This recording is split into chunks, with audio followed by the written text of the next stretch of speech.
Hello everyone, welcome back to SkillWeb. In this video, I'm gonna show you how to calculate the mean in Microsoft Excel. So let's get started.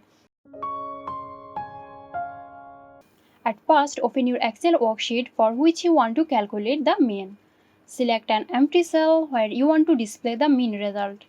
Now you have to enter the following formula. Type an equal and write average and put a bracket and select the cells. Then close the bracket. Then press enter. That's it. Here you can see the mean is calculated.